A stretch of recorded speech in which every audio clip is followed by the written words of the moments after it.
In order for the helpline to work better, the system has to work better. So we continue to work every day to make the helpline a little bit better so that we can help more children. Since the launch of the 211 hotline, Right. you've been lobbying for a greater sense of child safety and security. Right. How far along is Jamaica in ensuring the utmost safety of its children? I think a lot has been done over the years, but I think there's a lot more to be done. There are many of our children who are in vulnerable positions. There are many of our adults who do not understand their roles and responsibilities as it relates to children. So my role and the role of the government is to not just apply punitive sanctions and punish people, but also to find ways of educating people about how to be better parents and better citizens towards children. We've had a lot of positive feedback about the helpline. I think people welcome it. I think the simplicity of it, the fact that it's 24 hours a day, the fact that it's confidential, the fact that it's easier for children to report.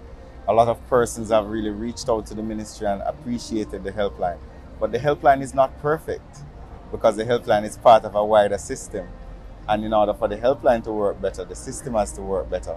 So we continue to work every day to make the helpline a little bit better so that we can help more children. And with religious leaders also viewed as figures of authority, do you think that a regulatory body is necessary along with conducting background checks, to prevent occurrences which has occurred at Pathways International, for example, with the late Pastor Smith account of child abuse? I think it's very important to always have accountability in a system. I know that the churches have come out very strongly against some of the things that were said to have happened. We have yet to see any evidence as it relates to children, but we have heard anecdotal issues. We now have about 15 children who are part of the service in state care, and we're waiting on the interviews to see what's the situation with those children.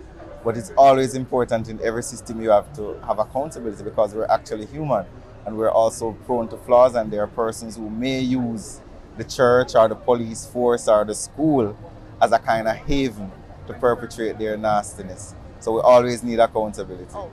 Are there any concerns then about the vetting infrastructure in the wake of reports that Pastor Smith, a sex assault convict, had oversight of a group of boys? I think there's a big concern about vetting of persons who are in touch with children and who are perceived to have authority over children.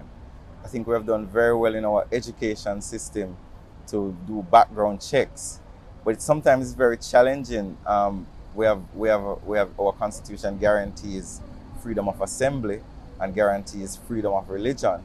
So if we don't have a regulation in Jamaica that prevents somebody from setting up a tent and saying they're a pastor, and parents will bring their children to this person, and they may or may not. Majority of the religious leaders in our society are not pedophiles, they are not sexual abusers, but like in every other section of society, there are persons in there with nefarious intentions. So I think the government, from my perspective as youth minister, as junior minister in education and youth, I think the government may have to eventually start looking at persons who are likely to interact with children to see what we can do to protect our children better.